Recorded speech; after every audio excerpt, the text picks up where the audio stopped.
इस वीडियो में मैं आपको बताने वाला हूं कि हमने अपनी बाइक में क्या क्या मॉडिफिकेशन कराई है। अब बात करते हैं हम बाइक के रिव्यू की। 1.5 महीने में इस बाइक से मैं कितना संतुष्ट रहा, मुझे क्या क्या परेशानी आई। So hello everyone, welcome back to channel once again. मेरा नाम है लवरा, देख रहे हो मेरा यूट्यूब चैनल राइडर लवजाक। तो भाई लोग, आप लोगों की बहुत सारी क्वेरी आ रही थी कि आप अपनी बाइक में मॉडिफिकेशन की वीडियो बनाओ। तो इस वीडियो में मैं आपको बताने वाला हूं कि हमने अपनी बाइक में क्या क्या मॉडिफिकेशन कराई है और मेरा जो एक्सपीरियंस रहा इस बाइक को लेकर के। मैंने अभी तक इस बाइक को 6000 किलोमीटर रन कर दिया है। अभी तक का मेरा कैसा एक्सपीरियंस रहा उसका मैं रिव्यू देने वाला हूं। तो चलो गाइस स्टार्ट करते हैं। और सबसे पहले जो बात करेंगे हम फ्रंट की बात करेंगे, क्योंकि मेरी जो बाइक की मतलब रिएक्शन है ना लोगों के, वो फ्रंट से ही ज़्यादा आ रहे हैं। लोग फ्रंट से देख के कहते हैं ओ भाई क्या बाइक है, कितने लाख की बाइक है, कितने रुपए की बाइक है, सब यही पूछते हैं। तो फटाफट स्टार्ट करते हैं।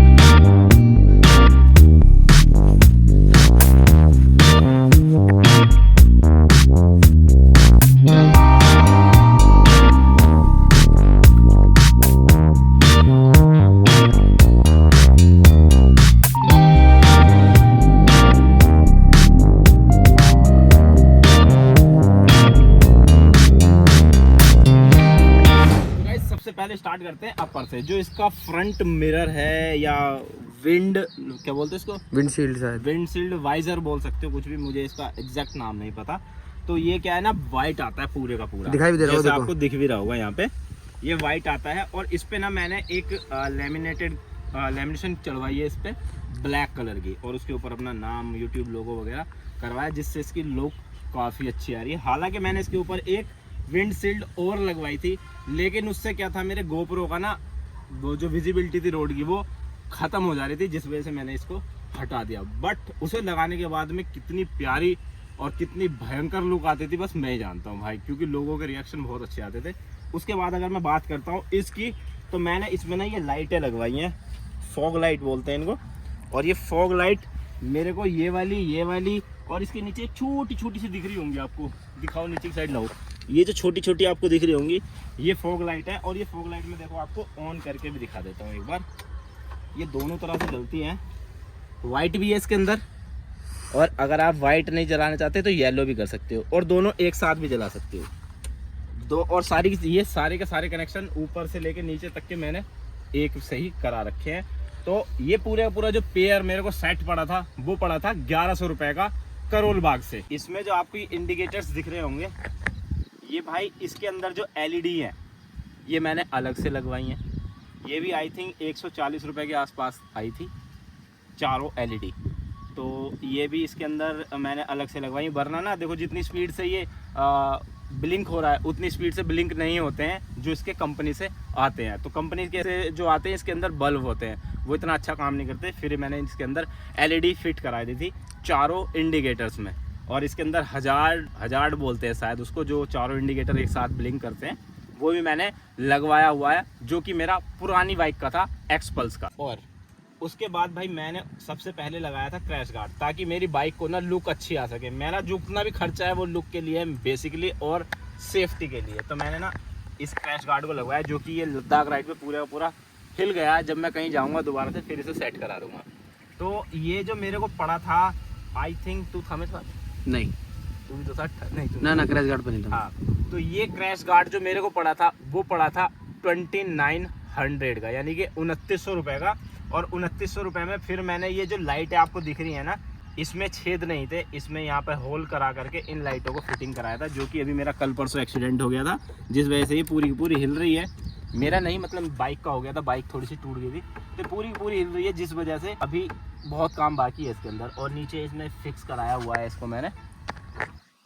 सबसे मोस्ट और पूछे जाने वाला जो सवाल है मेरे पास में वो है ये जेरी कैन और ये क्रैश गार्ड, आपने जेरी कैन कैसे फिट कराया उस पर। भाई देखो, ये जेरी कैन मैंने ली थी, सबसे पहले तो इसका रेट बता देता हूँ। मैंने जो इसको लिया था वो ली थी मैंने जेरी कैन 3000 रुपीज़ की, जो कि पेयर में आई थी, और ये मिली थी मेरे को करोल बाग से। जो कुछ भी सामान मैं लाया वो करोल बाग से लाया था। एक्चुअली मेरे पास में एक मकैनिक है या एक मॉडिफिकेशन जो करता है लड़का, वो है, उसे सारी जानकारी है, वो दोस्त है, तो उसने ही सारे का सारा सामान मेरे को दिलवाया था। तो ये 3000 रुपये की जेरी कैन आई थी, जो कि मैंने फिट करा दी है इसके अंदर। ये जो आपको क्रैश गार्ड दिख रहा है यहाँ पर इस तरह से फिट है ये। पर इसमें ना जो बोल्ट आए थे, जो इसके अंदर बोल्ट होते हैं, उनको थोड़ा थोड़ा मेरे को कटवाना पड़ा था क्योंकि इतने लंबे थे, फिर ये इधर से लॉक नहीं हो पा रही थी, जिस वजह से मैंने कटवा करके फिर इसे बिल्कुल सेट तरीके से लगा करके तब इसमें फिट किया था भाई इसको। उसके बाद मैंने गाइस, मैं जैसा कहीं भी राइड पे जाता हूँ तो मुझे ना सबसे ज़्यादा ज़रूरत पड़ती है पानी की। तो पानी ना मैं बार बार टैंक्स उससे अपने टॉप बॉक्स से या कहीं ऐसी जगह नहीं रख सकता जहाँ से मुझे निकाल के पानी मिल जाए। तो मैं इसको बोतल को ना, इसके लिए मैंने एक छोटी बोतल ली हुई है, इसमें डाल देता हूँ उस बोतल को और इसमें पानी रखा रहता है, उसे मैं पी लेता हूँ आराम से। तो अब मैंने इसमें क्या क्या अभी लगवाया हुआ है बाइक में, वो है देखो, फ्रंट पे मैंने 2 माउंट लगवा रखे थे, जिसमें से एक माउंट मेरा आधा निकल के कहीं लद्दाख सीरीज पे गिर गया, जो कि हर बार गिर जाता है। और यहाँ पर ये इंडिकेटर्स के बटन है जो ये आपको दिख रहे होंगे, ये लाइट है जो फ्रंट की लाइट है, फॉग लाइट, उसके लिए ये सारे के सारे उनके बटन दिए हुए हैं। और अभी इसमें कुछ ऐसी चीज़ें हैं जो मैं कराने वाला हूँ, जो मुझे राइड पर बहुत ज़्यादा ज़रूरत पड़ती है, वो मैं वीडियो के एंड में बताऊँगा। फिलहाल मैं आपको बताता हूँ मैंने पैनियर्स और जो टॉप बॉक्स है वो कैसे फिट कराया था। तो भाई अब बात करता हूँ मैं ना बाइक को और अच्छे से लुक देने की। तो देखो यार, येलो है और येलो पे मैं कौन सा कलर या कुछ ऐसा अलग कराना चाहता था जिससे ना एक मेरी अलग ही पहचान बने मेरी बाइक की, जो कि पूरे लद्दाख में हर सीरीज पर जो भी मेरी बाइक होती है उसकी पहचान अलग से अपने आप ही बन जाती है। तो उसके लिए ना मैं ये टेपिंग लेकर के आया था करोल बाग से। करोल बाग से लेकर के आया मैंने यहाँ पर। हालांकि ये ना ज़्यादा दिन लग नहीं पाती है इस पर, क्योंकि ये इस वाले प्लास्टिक पे रुकती नहीं है, फिर भी मैंने इस पर लगाई हुई है ये। और इसी तरीके से मैंने यहाँ पे टेपिंग करा रखी है इसमें। 80 रुपये मीटर है, कभी भी चेंज कर दो। नहीं भाई, 8,000 रुपये की तो वो आई थी ना शायद, कितनी मीटर आई थी वो? 12-13 मीटर आई थी। जो मैं लेकर के आया था वो 200 रुपये मीटर के हिसाब से मिली थी। अब पागल है, तो 1000 रुपये की बोल आए थे 12-13 मीटर वो, क्या जब उस दिन गए थे। पागल है क्या? 1500 रुपये की लेके आए थे। हाँ शायद 1500 रुपये की लेके आए थे और वो थी 10 मीटर, 150 रुपये। हाँ 150 रुपये के हिसाब से दी थी उन्होंने। फिर क्यों दी थी? क्योंकि मैं पहले भी उससे लाया। हाँ। अब बात करते हैं हम इसकी मिड की, यानी कि बीच के पोर्शन की। बीच के पोर्शन में एक्चुअली ये जो आपको पार्ट दिख रहा है ये पूरे का पूरा इसका ब्लैक होता है, और ब्लैक होने के कारण ये थोड़ा सा अजीब सा लग रहा था मेरे को। इस तरह का होता है, इस तरह का ब्लैक होता है, लेकिन प्लास्टिक इसका कुछ इस टाइप का होता है। तो मैंने इस पे क्या काम किया है, इस पे ना खुद से टेपिंग की हुई है। ये जो आपको टेपिंग जो दिख रही थी, मैं एक्चुअली हुआ ये था, मैं करोल बाग गया और करोल बाग जाने के बाद में मैंने ना पूरी जब मुझे ये टेपिंग दिखाई दी, क्योंकि बार बार मुश्किल है, आते टाइम हर टाइम चेंज होती रहती है मार्केट में जो चीज़ चल रही है, तो वो बार बार मिल नहीं पाती। तो मैंने इसका कम से कम 10 से 12 मीटर पूरे का पूरा टुकड़ा ले लिया था। अभी भी मेरे घर पे रखा है। अब इसका कलर उतर गया है, मैं दोबारा से जब किसी नई राइड पे निकलूंगा दोबारा से कर लूँगा, क्योंकि घर की खेती हो गई है मेरे लिए। और मुझे जो इतना सारा मिला था वो 150 रुपये पर मीटर के हिसाब से मिल गया था। तो भाई इस पर मैंने ये टेपिंग कर दी, लेकिन ये रुकता नहीं है। देखो ये दिख रहा है ना आपको, यहाँ पर रुकता नहीं है। तो उस पर मैंने रोकने के लिए ये जो आपको दिख रहा है, ये ना ब्लैक कलर का रेडियम आता है, रेडियम, वो इस पर लगा दिया था ताकि कुछ समय तक रुक जाए। फिलहाल रुका हुआ है, लेकिन बहुत जल्दी उतर जाएगा। जैसे देखो ये इधर से उतर गया, एक राइड पे चल जाए, मतलब एक राइड पे आराम से चल जाता है। तो भाई खर्चा बहुत होता है, लगता है लोगों के मौज ले रहा है। एंड अब हम बात करते हैं भाई इसकी बैक की। बैक में जो हमने पैनियर्स लगवाए हैं और अपना टॉप बॉक्स फिट कराया है, वो कैसे कैसे कराया है। तो इसको मैंने जब इस पे फिट किया तो इस पे ऑब्वियसली बात है दूसरी बाइक का इस पे फिट नहीं हो सकता। तो सबसे पहले मैंने फिट करने के लिए ना इसमें ये जो दिख रही है आपको, ये एक्चुअली मुझे की निकालनी पड़ेगी, उससे ज़्यादा समझ में आएगी। गद्दी खोलनी पड़ेगी पीछे की। हाँ एक्चुअली देखो ये दिख रहा होगा आपको, ये ना इतना चौड़ा था, जितना ये दिख रहा है आपको, ये पूरे का पूरा फ्लैट ऐसे था। पूरे का पूरा जो जाना कंपनी के एक्सपल्स के लिए आता है उसमें पूरा पूरा इतना आता है। तो मैंने इसको कटवा के इसकी शेप में बनवाया, इसके अंदर एक होल करवाया। होल करवाने के बाद में यहाँ पर इसे फिट कराया दोनों तरफ, दोनों साइड आप देख रहे होगे। दोनों साइड फिट कराने के बाद में फिर इसमें यहाँ पर गैप था, ये 2 गैप हैं, ये इतने बड़े थे, इस गैप को ख़त्म करवाया। देन उसके बाद में ये आपको दिख रही होगी रोड, ये रोड यहाँ तक थी, काफ़ी लंबी रोड थी। तो इसको कटवा करके और जो लोहार होता है उससे छितवा करके इसमें छेद कराया और ये यहाँ पर फिट कराया भाई। और ये बाकी का ऐसा ही है। देन उसके बाद में ये भी बैक में जो आपको दिख रहा होगा, ये जो आपको दिख रहा है यहाँ पर 2 कटआउट से दिख रहे होंगे आपको जहाँ पर कटे हुए हैं। तो ये दोनों के दोनों मैंने, ये एक्चुअली बहुत बड़ा था, लगभग इतना बड़ा होगा। तो इसे कटवाने के बाद में इनके बीच का गैप ख़त्म करवा के फिर से जुड़वा करके फिर यहाँ पर फिट किया है मैंने। और फिट करने के बाद में जब ये सब कुछ फिट हो गया, ये आपको दिख रहा है, इस पर सारे पे मैंने ब्लैक कलर का पेंट कर दिया। और अब आप बोलोगे कि सैडल स्टे पर आपने अपने पैनियर्स कैसे सेट कर दिए, उसका भी जुगाड़ बताते हैं। एक्चुअली मेरे पास जो पैनियर्स हैं वो हैं हैंडमेड, मतलब मेरे एक जानने वाले हैं, उन्होंने अपने लिए बनाए थे, तो मैंने उनसे परचेज़ कर लिए थे, जो कि मेरे एक्सपल्स पे भी लगे हुए थे। तो उन्होंने अपना जुगाड़ किया था। इस पे देखो एक पत्ती लगाई थी ऐसे, ठीक है। जो अपने पैनियर्स हैं उसकी बैक साइड में हमने तो एक पत्ती टाइप की लगवाई हुई है, जो खांचे, इस तरीके से खांचे होते हैं उसमें, और वो इसमें ऐसे फंस जाते हैं ऐसे, और वो फंस जाते हैं, फिर ना ये इधर जाता है ना ऊपर जाता है, फिर हमें निकालना होता है। एक्चुअली होता है उसका ऊपर का जो उसका जो छेद होता है वो इतना चौड़ा होता है इससे थोड़ा सा, और फिर नीचे का उसमें होता है बहुत, ऊपर की साइड छोटा होता है और वो नीचे की साइड बड़ा होता है। तो उसे ऐसे करके ऐसे फंसा देते हैं, फिर यहाँ पे फंस जाता है, वो नहीं निकलता। दोनों साइड सेम है? दोनों साइड सेम ही होता है। तो बाकी टॉप बॉक्स पुराने वाला ही है? बॉक्स पुराने वाला ही है, और सारे के सारे जो मेरे पास टॉप बॉक्स हैं या पैनियर्स हैं, जो कुछ भी है, एक्चुअली हेलमेट तक पे मैंने ये वाली टेपिंग कर दी है, जिससे ना एक अलग लुक आती है, अलग पहचान बन जाती है मेरी। और ऊपर से जो मेरी जैकेट है, आपने देखा ही होगा, जो मैं आर्मर पहनता हूँ, वो एक अलग पहचान है मेरी। तो गाइस बात करते हैं हम बाइक के रिव्यू की।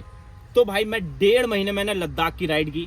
1.5 महीने में इस बाइक से मैं कितना संतुष्ट रहा, मुझे क्या क्या परेशानी आई और क्या चीज़ मुझे इसकी बेस्ट लगी, वो मैं आपको अब बताने वाला हूँ। तो भाई जो मेरे पास में पहले एक्सपल्स थी, उसकी आप सीट तो आपने देखा होगा, सीट पोस्चर जो था वो इतना खास नहीं था। दूसरी चीज़ है, कंफर्टेबल नहीं थी उसकी सीट। उसके मुकाबले ये मुझे बहुत ज़्यादा कंफर्टेबल लगी भाई। इसकी सीट है वो उससे कहीं ज़्यादा मुझे बेटर लगी भाई इसकी, क्योंकि ना तो मुझे कभी थकान महसूस हुई। मैंने एक दिन में 500 600 किलोमीटर भी चलाई, लेकिन बाइक ने कभी मुझे ऐसे करने की इच्छा नहीं करने दी। इसके बाद जो मुझे सबसे बेटर चीज़ इसकी लगी, वो लगी है भाई, इसके अंदर पहली बाइक के मुकाबले पिकअप और भागने की, मतलब स्पीड की क्षमता काफ़ी है। मैंने सोलो में इसको 148 तक, मतलब 148 तक मैंने इसको भगाया है, जो चेक किया था। उसके बाद मैंने कभी 100 क्रॉस नहीं किया इसे। एंड उसके बाद में भी आपने मैं लद्दाख सीरीज़ का आपने देखी होंगी रील्स, उसमें कितना सामान था इस पर। 2 पैनियर्स, टॉप बॉक्स, उसके ऊपर रक्षक बैग, पीछे मेरा पिलियन मंजीत जो मेरा दोस्त साथ जाता है, स्लीपिंग बैग भी थे, टेंट था, स्लीपिंग बैग थे, कैंप था, आगे टैंक बैग था, और दोनों कैन में पेट्रोल भी था। उसके बावजूद भाई बाइक में जरा सा भी ऐसा फील नहीं हो रहा था कि, मतलब जो वो होता है ना, एक बैलेंस बहुत प्यारा है और चलाने में स्मूथ है, आवाज़ ज़्यादा नहीं आती। भाई देखो 2 पॉइंट तो मैंने आपको बता दिए जो मस्त लगे मेरे को, चलाने में एकदम कंफर्टेबल थी। सबसे मेन चीज़ थी, मेरे को जो डर लगा रहता था ना इसमें, मेरी पुरानी वाली बाइक में, कि पंचर ना हो जाए, कहीं टायर फट जाए, क्योंकि उसमें पंचर जब भी होता ट्यूब ही डलती थी। इसमें ट्यूबलेस है, तो उसकी टेंशन मेरी ख़त्म हो गई। मैंने आँख मीच के बाइक चलाई, अंधाधुंध चलाई, फुल मज़ा लिया। मतलब लद्दाख में जो मज़ा इसने मुझे दिया वो पहली वाली बाइक नहीं दे पाई। पहली बाइक का अपना एक अलग मज़ा था, इसका अलग है। ऑफ रोडिंग में उसका जो वो था, ऑफ रोडिंग में उसका तोड़ नहीं है। जो एक्सपल्स थी ऑफ रोडिंग में उसका तोड़ नहीं है। ऑफ रोडिंग में थोड़ी सी सोकर, वो जो बीच में वो है ना सोकर, सस्पेंशन जो है ना इसका, हाँ। वो इतना खास नहीं है जो हमें लगा, क्योंकि मंजीत भी था मेरे साथ, मैं भी था। हम कई जगह ऐसी बहुत सी ट्रिप हम कर चुके हैं, उसमें कभी भी ऐसा महसूस नहीं हुआ था उसमें कि हमें झटके लग रहे हैं या कहीं हम बहुत ज़्यादा ऐसा हो रहा है। लेकिन इसमें फील हो रहा था कि कहीं यार गड्ढे में ना फंस जाए, ऐसा ना हो जाए। बहुत चीज़ें ऐसी आ रही थी जब 2-4 बार हमारे साथ हुआ। अब मैं बात करता हूँ इसकी नेगेटिव पॉइंट ये था भाई, एक तो इसका ना इंजन जो है ना वो 250 सीसी का है, और 250 सीसी इंजन होने के बाद में ये ना लोड उस लेवल का उठा नहीं पा रही है जिस लेवल का ना एक्सपल्स 200 में भी उठा लेती थी। एक्चुअली अगर ये खाली है, कोई वजन नहीं है, तो भाई इससे बढ़िया बाइक नहीं है, ऐसी जाती है, बहुत स्पीड से भागती है ये, बहुत अच्छी चलती है, स्मूथ चलती है। बट अगर इस पर सामान वगैरह हमने सब कुछ लोड कर दिया तो कहीं ना कहीं ऐसा फील होता है, एक्सपल्स के मुकाबले भी बता रहा हूँ मैं, कहीं ना कहीं ऐसा फील हुआ मुझे कि यार मतलब लोड नहीं ले रही है या पावर की कमी है। तो पहला पॉइंट तो ये था। दूसरा सबसे बड़ा, सिर्फ और सिर्फ 6000 किलोमीटर चली है भाई। आओ इधर, सिर्फ और सिर्फ ये 6000 किलोमीटर चली है। और ये मैंने आपको शायद दिखाया भी है और दिखा भी दूंगा, मैं इसको ठीक करा चुका हूँ, वो भी मैं आपको दिखा रहा हूँ। ये ना, ये जो आपको दिख रहा है यहाँ से पूरे का पूरा ऑयल लीक कर गया था और मैंने इसको ठीक करा लिया है वैसे सर्विस सेंटर पर। बट अभी जब मैं नई नेक्स्ट राइड पे जाऊँगा तब मुझे एक्चुअल में पता चलेगा कि इसमें ऐसा मतलब दोबारा होगा या नहीं होगा। रबड़ जो है वो कट गई थी। दूसरी चीज़ है इधर, ये भी इधर से भी इसमें ऑयल आना शुरू हो गया था भाई।